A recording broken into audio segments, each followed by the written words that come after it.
Shabbat Shalom, mis amigos, mis amigas, bienvenidos a este Shabbat soleado, a este Shabbat apacible. Se ha levantado un día frío, estamos en enero, no en vano, pero soleado, un día bonito. Curiosamente, hoy ha amanecido antes, hoy ha amanecido al menos una hora antes. No sé si habrá sido por motivo del eclipse de luna de esta noche, no lo sé. Pero no obstante, ha amanecido antes, a las 7 de la mañana. Si notan que decimos algo que sea un poquillo salido de tono, acháquenlo a los efectos del eclipse, ¿de acuerdo? Bien. Bueno, pues estamos en esta gloriosa mañana, en esta esplendorosa mañana de Shabbat, con Josué, el libro de Josué, capítulos 7 y 8. Va a ser un deleite, ya les aseguro yo que va a ser un deleite en esta mañana. Tenemos muchas cosas para ver. Y directamente al grano, como hacemos siempre. Aquí no ponemos el anzuelo o la zanahoria con el conejo. No, aquí vamos directamente al grano. Bueno, Josué capítulo 7 dice así, leyendo en mucha reverencia en el nombre de Yahshua HaMashiach. Dice, pero los hijos de Israel malversaron algunos bienes reservados para ser destruidos. Malversar es versar mal. Malversar también es cambiar lo que dice el verso, ¿verdad? Pero en este caso fue malversar escondiendo una propiedad. Dice, pero los hijos de Israel malversaron algunos bienes reservados para ser destruidos. Estos bienes, llámenle como quieran, artefactos, objetos, eran reservados para ser destruidos. Y entonces lo que se iba a apropiar Acán, dice, pues Acán, el hijo de Carmi, el hijo de Zabdi, el hijo de Zera, de la tribu de Judá, tomó algunas de las cosas reservadas para ser destruidas. En consecuencia, la ira de Yahweh se encendió contra los hijos de Israel. Bueno, entonces tenemos que se apropió de algunos bienes reservados para ser destruidos. ¿Por qué había bienes babilónicos que sí podían de alguna manera ser reciclados para el culto del bendito sea, pero sin embargo había propiedades o apropiaciones que estaban destinadas a ser destruidas? ¿Por qué esto era así? Porque era lo que esos bienes, esos objetos representaban. Ahora vamos a ver qué clases de objetos eran, y vamos a ver que eran contrarios. O sea, no había rehabilitación posible, no había reciclaje posible, porque eran contrarios, eran símbolos contrarios a los símbolos del eterno bendito sea. Y ahora lo vamos a ver. Pero también notar una cosa, que este Acán, de esto se ha predicado mucho, incluso en las congregaciones cristianas, de estos pasajes, pero este Acán era judío e hijo de hijos a su vez, era nieto o tataranieto de Zerah, que también era judío. ¿Qué nos quiere decir Zerah en hebreo? En arameo, nos quiere decir simiente. Entonces este Acán y todo este acto profético que hizo muy a su pesar, negativo, pues lo llevó a cabo este Acán, hijo de la cera judía, hijo de la simiente judía. Y hay por ahí muchos judíos y criptojudíos que alardean de ser esa simiente judía, y te hablan de descendencia, te hablan de linajes.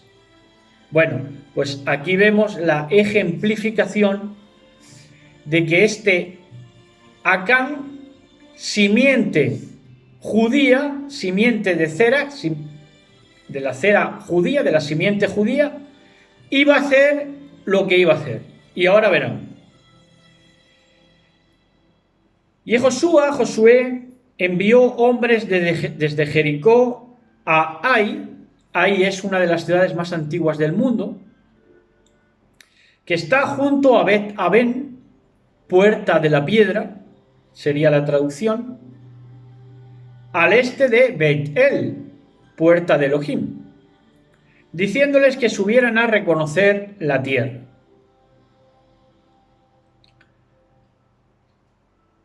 Así que ellos subieron, reconocieron a Ai, esa ciudad, regresaron a Josué, a Yehoshua, y le dijeron estos, pues, exploradores, le aconsejaron a Josué.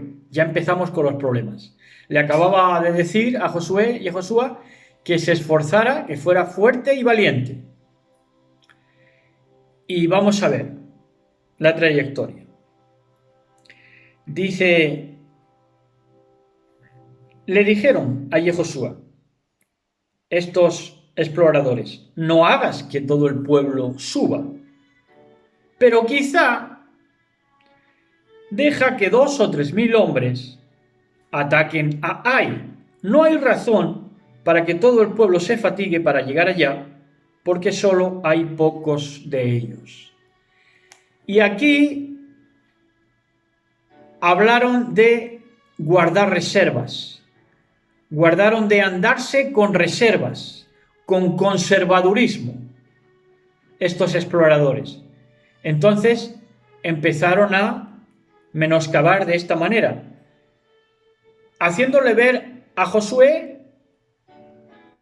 que no pusiera todo su corazón en la empresa que Elohim le había mandado, que se andara con reservas, que se andara con tacañerías.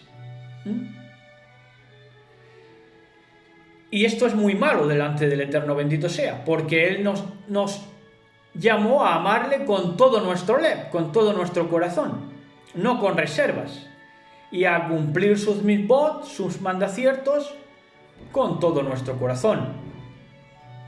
Pero sin embargo, estos exploradores consejeros, que ya no era esa generación que había perecido en el desierto al salir de Egipto, sino que ya era una generación que se suponía que iba a estar renovada. Bueno, pues le vinieron con las mismas a Josué, le vinieron con reservas, le vinieron, pues eso, ¿no?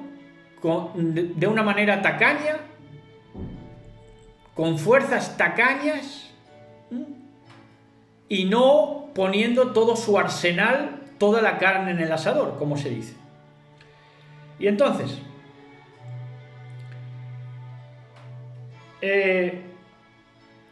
así que el pueblo, cerca de 3.000 hombres, subieron allá, porque Josué se fió de estos exploradores. Subieron allá de estos exploradores de las reservas, de conservar. Pero ellos huyeron delante de los hombres de Ai. No les fue suficiente con estos 3.000 hombres. Los hombres de Ai, por tanto, mataron alrededor de 36 de ellos, del pueblo de Israel, y los persiguieron desde delante de sus puertas todo el camino hasta Shebarim, atacándolos en el descenso. Los corazones del pueblo se derritieron y se volvieron aguas, dice esta expresión. Josué y Josué rasgó sus ropas y comenzó a desesperarse. Lo asaltó la incertidumbre, lo asaltó, le acababa de decir Elohim que fuera fuerte y valiente, y él ya comenzó a desesperarse. Rasgó sus ropas, que lo hubiera inhabilitado como Cohen, por cierto, y cayó rostro y cayó con él, rostro en tierra, con él no sé lo que es, será sus ropas, en esta mala traducción, rostro en tierra delante del Aarón Yahweh, del arca de Yahweh, hasta la tarde, él y los taquení, los ancianos de Israel, y pusieron polvo en sus cabezas. Desesperación. Y Josué dijo: oh Yahweh, Elohim, ¿por qué te tomaste el trabajo de traer a este pueblo por medio del jardín, del Jordán, si no ibas a entregar a los amorreos y hacernos perecer? Debimos haber estado satisfechos con vivir en el otro lado del jardín, del Jordán. Entonces Josué ya se estaba arrepintiendo de ser hebreo, ¿no? No debimos haber cruzado al otro lado, no debimos saber tanto de Torá, porque ahora somos los que más padecemos, decimos al día de hoy, ¿no? Le achacamos a Elohim. Y entonces, claro, todo esto no lo entendía Josué por qué habían sido abatidos. Dice, por medio de los, habían sido sometidos por medio de los amorreos. Fíjense, y hoy, ¿quién está sometiendo a este pueblo que se quiere liberar? Pues los están sometiendo los amorreos, los que tienen el amor siempre en la boca. Amorreos, puros amorreos. Charlatanes del amor, amorreos. Están sometiendo al pueblo más legítimo de la historia de Israel, o quieren someterlo. Y lo van a hacer si nosotros decimos: debimos haber estado satisfechos con vivir en el otro lado del Jordán. No debimos saber tanto. ¿Para qué nos hemos acarreado tanta biná, tanto conocimiento de Elohim? No debemos saber tanto, porque al que mucho sabe, mucho se le pide. Si empezamos a decir eso, empezamos a arrepentirnos de ser hebreos. Y entonces esto ya nos somete definitivamente en las manos de los amorreos. Oh Yahweh, ¿qué puedo decir después que Israel se ha vuelto de espaldas y ha retrocedido delante de sus enemigos? Porque cuando los cananeos y otros pueblos viviendo en la tierra oigan de esto, ellos nos rodearán y nos borrarán de la faz de la tierra. Todo lo que les habían temido ahora se iba a transformar en rabia contra ellos, como siguiera la cosa así.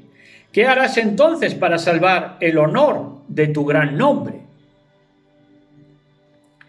Y entonces ya Yahweh,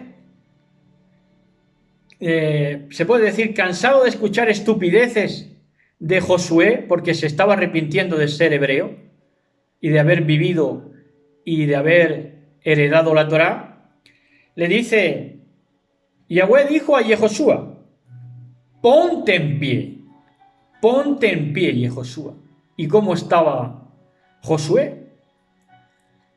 ¿No sería que Josué estaba orando ahí? ¿No estaba hablando estilo cristiano, hablando en lenguas, no sabiendo ni lo que dice, hablando 100 palabras por minuto, estupideces, en las cuales se arrepentía de ser hebreo, de cruzar al otro lado, de tener conocimiento del Eterno? Dice, ponte en pie. ¿Por qué estás ahí con el rostro hacia abajo? Y hoy todo el llamado, desde los musulmanes al cristianismo, es un llamado a la oración, pero a una oración cabizbaja, a una oración donde no te enteras de nada, a una oración donde cierras los ojos, a una oración en la que te sometes a los amorreos, con el amor en la boca. Entonces dice, Israel ha pecado. Aquí ya le desvela Elohim a Yehoshua. Dice, Israel ha pecado. Sí, ellos han violado mi pacto, el cual les ordené. Ellos han tomado algo de lo que había sido apartado para destrucción. Han metido acerca de ello y lo han puesto con sus propias cosas. Ahora, ¿cuántas cosas destinadas a destrucción estamos tocando nosotros? ¿Están tocando ustedes? Porque hay muchas cosas destinadas a la destrucción. La mentira, el engaño, la manipulación,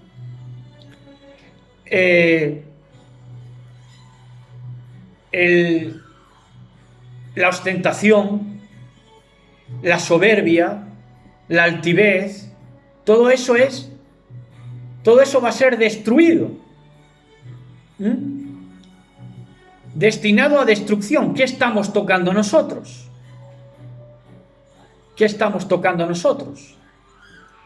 Si tocamos cualquier cosa destinada a destrucción, el capitalismo destinado a destrucción, el carisma del capitalismo destinado a destrucción, el orgullo de nuestros países destinados a destrucción,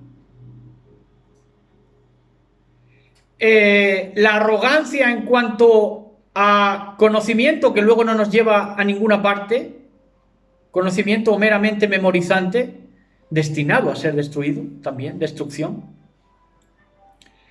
Dice,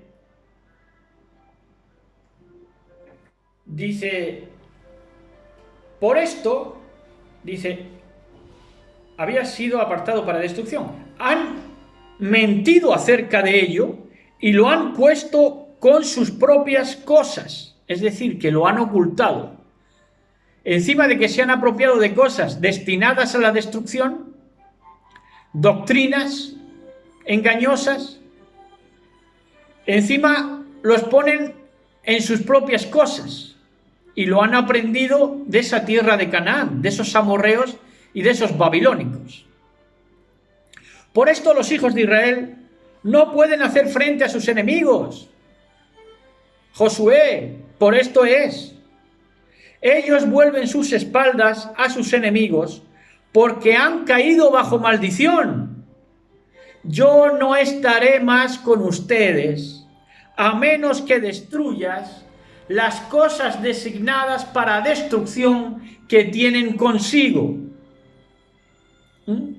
Esas cosas destinadas a destrucción, psicología, gracia barata, cosas destinadas a la destrucción, como no las hagas desaparecer, yo no estaré más con ustedes. Así que levántate, dedica al pueblo y di, dedíquense como apartados para mañana, porque aquí está lo que Yahweh el Elohim de Israel dice. Israel, tú tienes cosas bajo la maldición de destrucción entre ustedes. No podrán enfrentar a sus enemigos hasta que no remuevan de entre ustedes las cosas. ¿Cosas? ¿Qué cosas? Cosas anatemas. En otras versiones habla mucho en estos pasajes de anatema, de que lo que tenían era anatema. ¿Qué es anatema?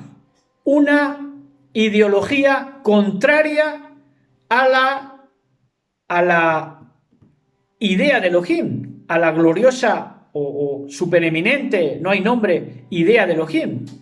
Elohim se sabe que no es solamente una idea, pero al concepto de Elohim, a lo que Elohim es, a la deidad de Elohim. Cosas contrarias a la deidad de Elohim. Cosas anatemas.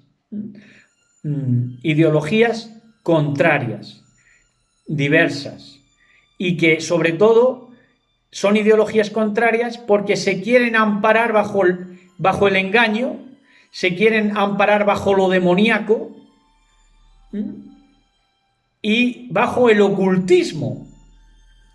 Por lo tanto, mañana en la mañana vendrán al frente una tribu a la vez. Fíjense en esto.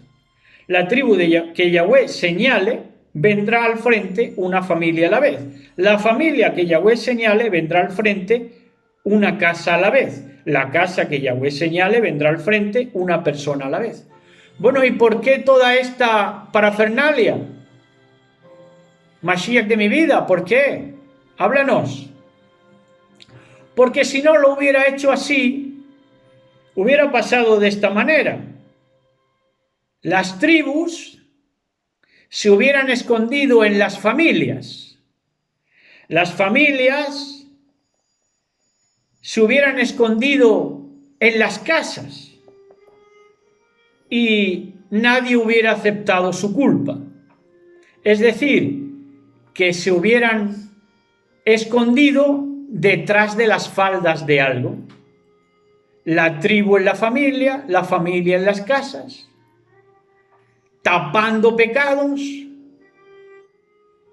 tapando pecados. Si mi madre, mi hermano, mi cuñado, mi suegro son estúpidos y obran estúpidamente, tengo que taparlos.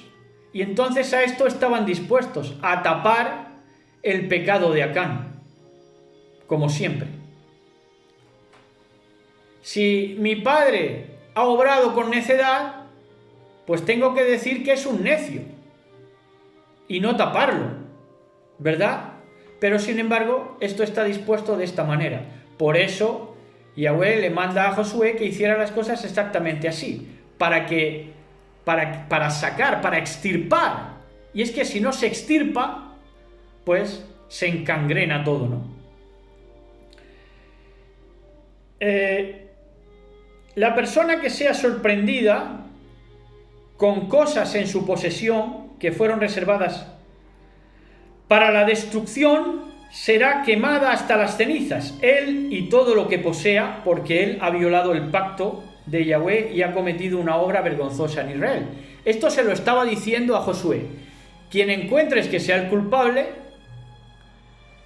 que no lo van a decir porque lo van a tapar, pero quien encuentres al final, porque yo lo voy a señalar, quién es el culpable, tienes que dejarlo en cenizas, tienes que quemarlo. Ahora, como decimos, esto lo sabe Josué, no lo sabe el culpable, pero ahora vamos a ver que el culpable se delata a sí mismo de que es culpable. Ahora verán.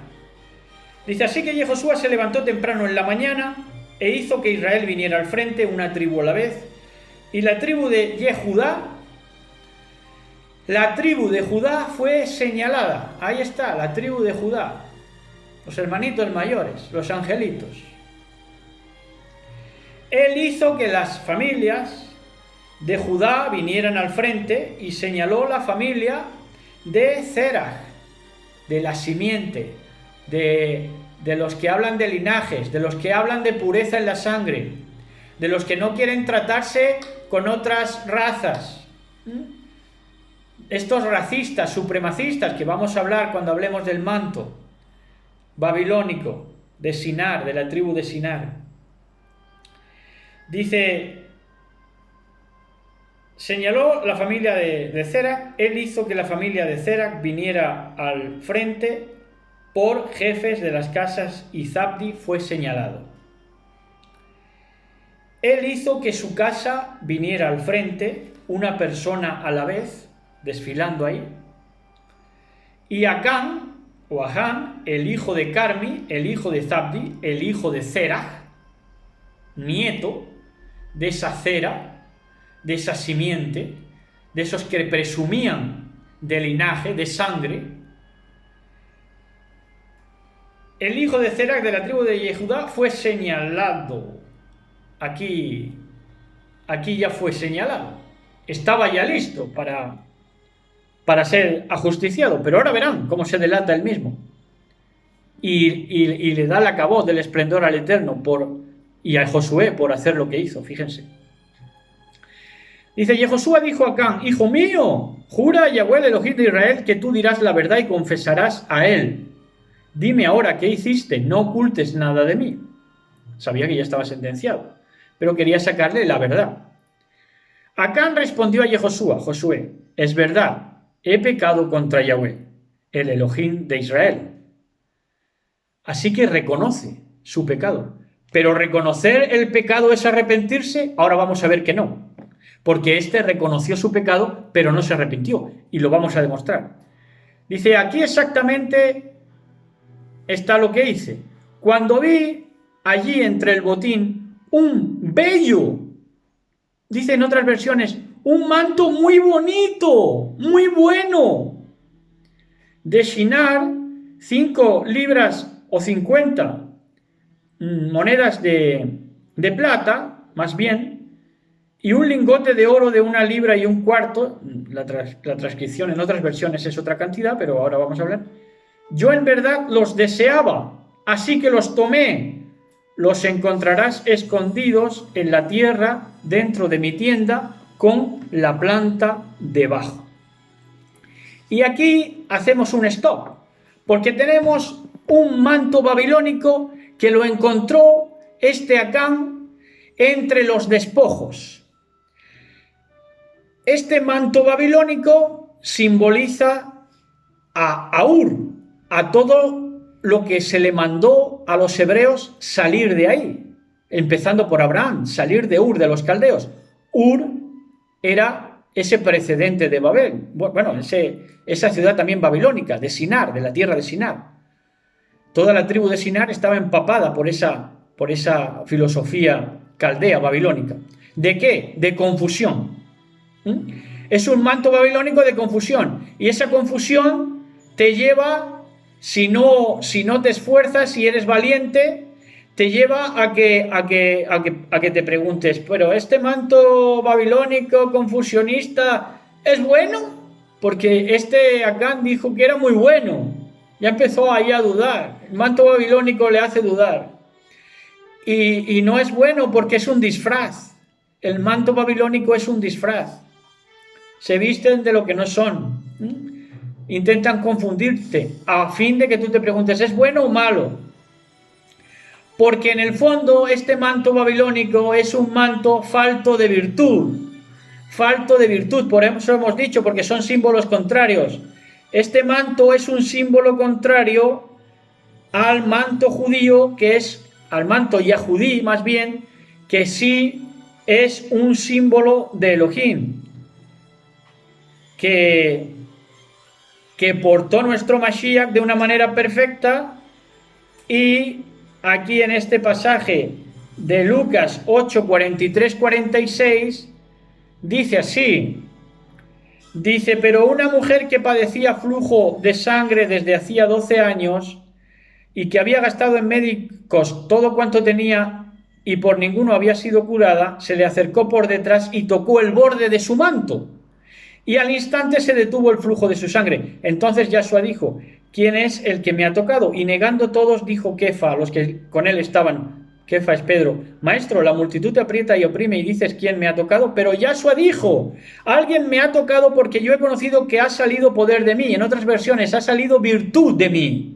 Entonces, el manto de Yahshua es un manto de virtud que aclara, que discierne y aclara, que señala lo bueno y lo malo. Pero el manto babilónico es ocultación, confusión, un disfraz, una ocultación, un taparse, las familias en las casas en las familias, en las tribus de indios. Entonces, claro, mayor pecado tenía porque este manto babilónico no lo tomó, digamos, de la moda de la pasarela de Milán, sino que ya estaba en despojo, ya estaba eso despojado, ya estaba en ruinas, ya estaba arruinado completamente toda esa filosofía de confusión. Entonces, este Acán lo rehabilitó ese manto babilónico y le dijo encima que era muy bueno. Claro, al decir que era bueno, hizo imposible su propia teshuvá, su propio arrepentimiento, porque dices que has cometido pecado, pero sigues pensando que ese manto de confusión, ese disfraz, esa ocultación, ese taparse, es muy bueno. Entonces hace imposible tu arrepentimiento, tu teshuvá. Y turba a todo el pueblo, lleva turbación también, porque el pueblo todo se turbó por esto. Empezó a confundir, sembró cizaña. Entonces dice que también ocultó el lingote de oro 50 lingotes, 50 creo que son de oro en otras versiones. Esto es un falso jubileo, un falso júbilo, representa un falso júbilo, un júbilo no productivo, una alegría de retrasados, en los que se les cae la baba a la gente diciendo o pensando que son felices, pero es un falso júbilo, es un falso júbilo no productivo, improductivo, no produce nada, estás perdido, estás ocultando ese oro. Es un falso júbilo, una falsa alegría, pensando que ya Cristo venció por ti. Es un falso júbilo. Y ciclos de plata representa redención. La plata es una falsa redención. Es una falsa redención los ciclos de plata. Y es también un sacrificio pisoteado. Pisoteado. Estás pisando la redención del Mashiach. Un sacrificio pisoteado, no te enteras de nada. No te enteras de nada porque has guardado lo babilónico, lo destinado a ser destruido. Lo estás guardando, lo estás ocultando, tu pecado y el pecado de otros. Ahora, esos despojos de ese manto babilónico, en los despojos donde lo encontró, ¿qué significan esos despojos? Despojos significa moda, la pasarela de Milán también será despojo. Despojos políticos, despojos religiosos, despojos ateos, despojos en que todo es incierto, despojos que es una vestidura, sabemos que vestiduras en el hebraísmo es unas obras inapropiadas que no proceden. En Mateo Matillahu 23 al 25 dice así. Mateo 23 al 25 dice de la siguiente manera.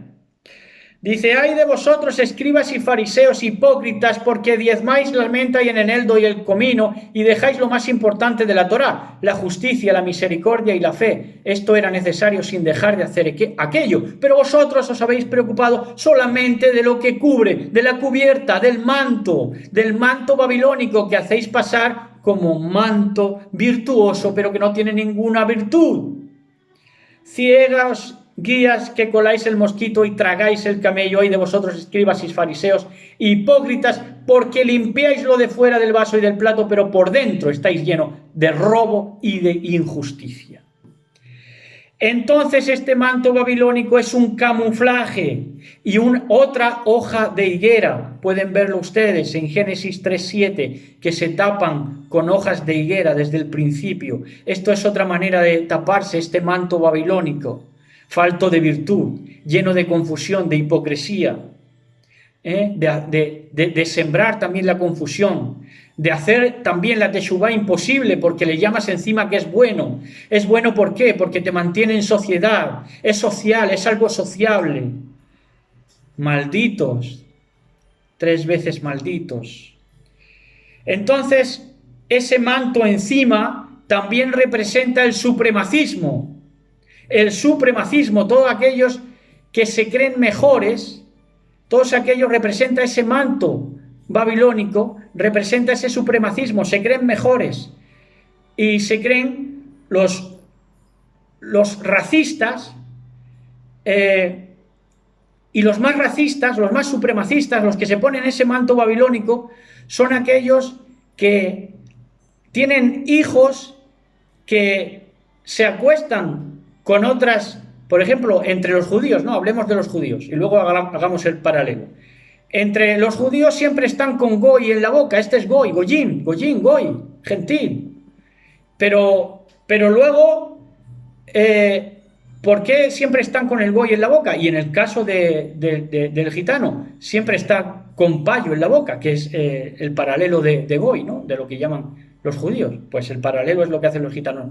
Hablando de los payos, siempre con payo en la boca. Oigan, y cuanto más sean padres de los que se acuestan o de las que se acuestan con gentiles, con goyim, más lacerantes y más exclusivistas y más racistas son. ¿Por qué? Porque ahí habla la pura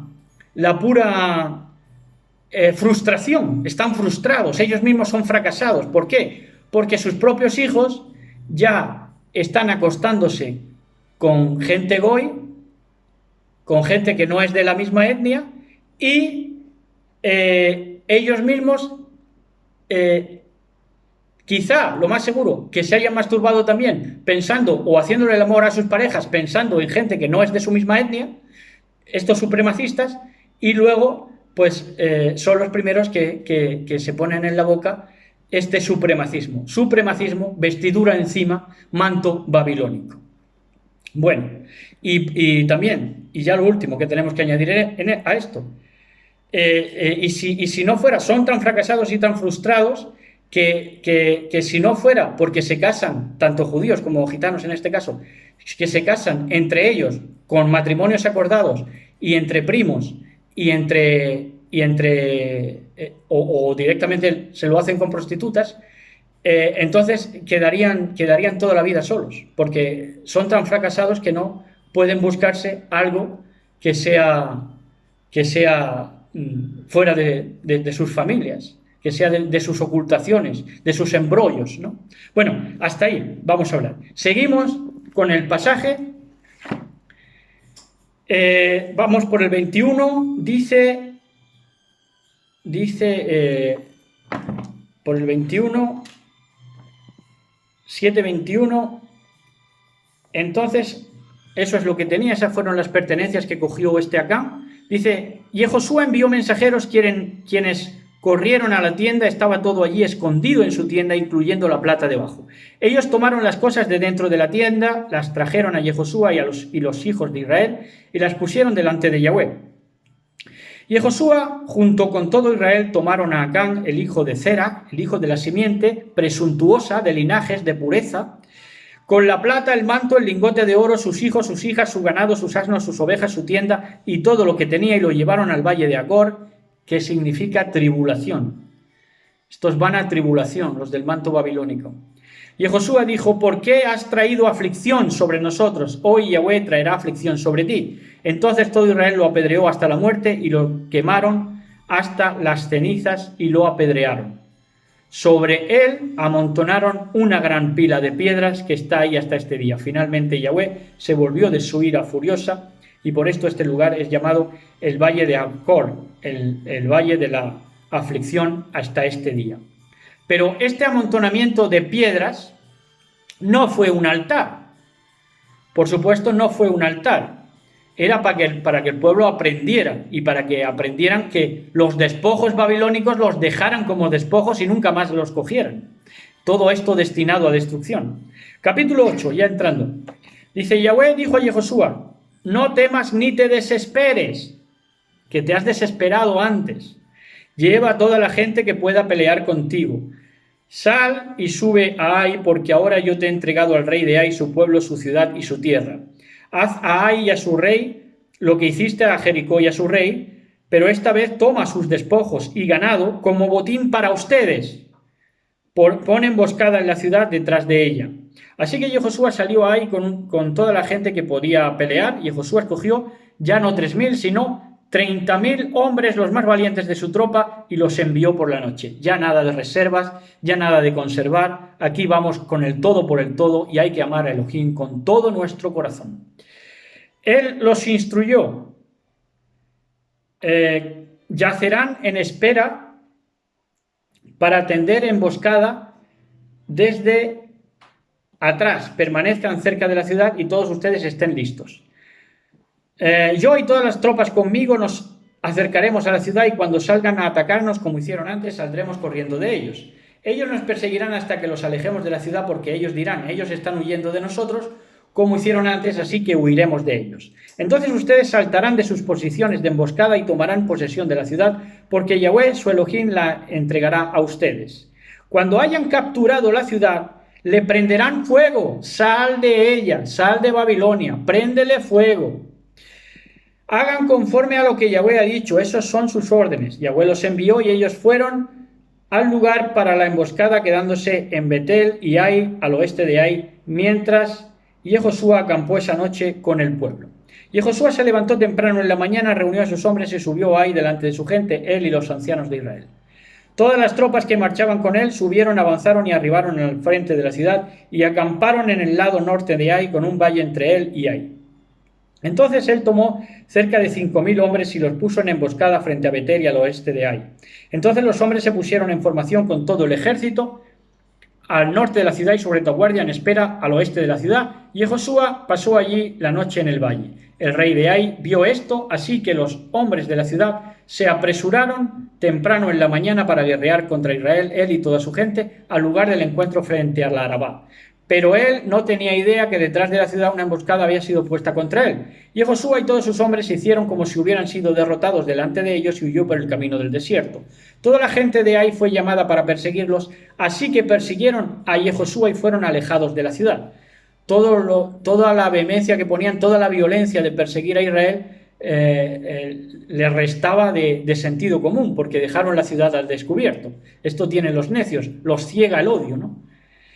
Entonces, y la falta de piedad. Ni un hombre fue dejado en Ai ni en Betel que no fuera tras Israel, persiguiendo a Israel. Ellos dejaron la ciudad completamente abierta. Entonces Yahweh dijo a Jehoshua: apunta la lanza que tienes en tu mano derecha hacia Ai, porque yo te la entregaré. Jehoshua apuntó la lanza que tenía en su mano hacia la ciudad. Los hombres en la emboscada saltaron de su lugar en el momento que él extendió su mano, corrieron, entraron en la ciudad y la capturaron, y se apresuraron para prenderle fuego a la ciudad.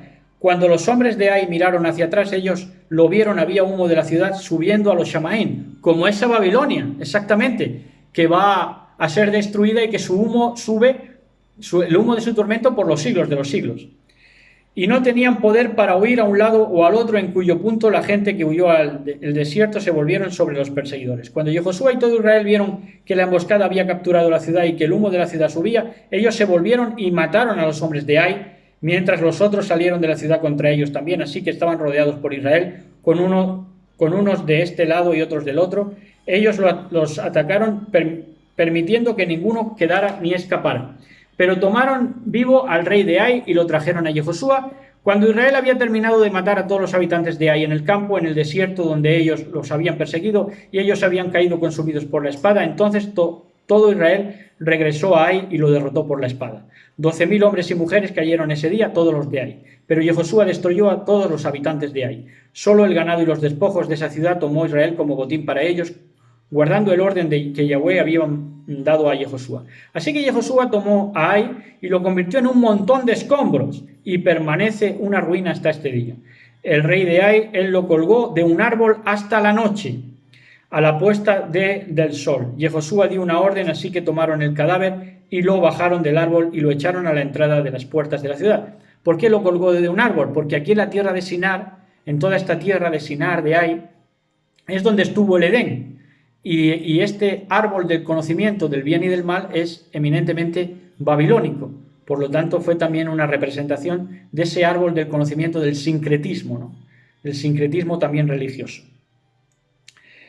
Y lo echaron a la entrada de las puertas de la ciudad y amontonaron sobre él un gran montón de piedras, las cuales están ahí hasta este día. Pero ese amontonamiento de piedras tampoco fue un altar. Ahora vamos a ver cómo se hace un altar. En verdad, no fue ni ajusticiar a Acán, ni el asesinar a este rey babilónico lo que edificó el altar. Ahora vamos a ver cómo se edifica un altar. Entonces Jehoshua edificó un altar a Yahweh, al Elohim de Israel, en el monte Eibal, como Moshe, el siervo de Yahweh, había ordenado a los hijos de Israel. Esto está escrito en el libro de la Torah de Moshe: un altar de piedra sin cortar, que nadie hubiere tocado con una herramienta de hierro, no labrado a mano, no tocado por hombre previamente, intacto, no manido. Sobre él ellos ofrecieron ofrendas quemadas a Yahweh y sacrificaron ofrendas de shalom. Él escribió, esto ya sí es un altar, él escribió en estas piedras del altar, una copia de la Torah de Moshe, escribiéndola en la presencia de los hijos de Israel. Esto ya sí fue un altar, escrito en la piedra. Imagínense el tiempo que se tomaría y la dedicación de escribir la Torah en piedra. Esto sí fue un altar al bendito sea. Entonces todo Israel, incluyendo sus ancianos, jefes y jueces, separaron a ambos lados del arca al frente de los Cohanim, que eran los levitas y que cargaban el arca, Los extranjeros estaban allí junto con los ciudadanos, la mitad del pueblo estaba enfrente del Jericín y la otra mitad en el monte Ebal, como Moshe, el siervo de Yahweh, les había ordenado anteriormente en conexión de bendecir a los hijos de Israel.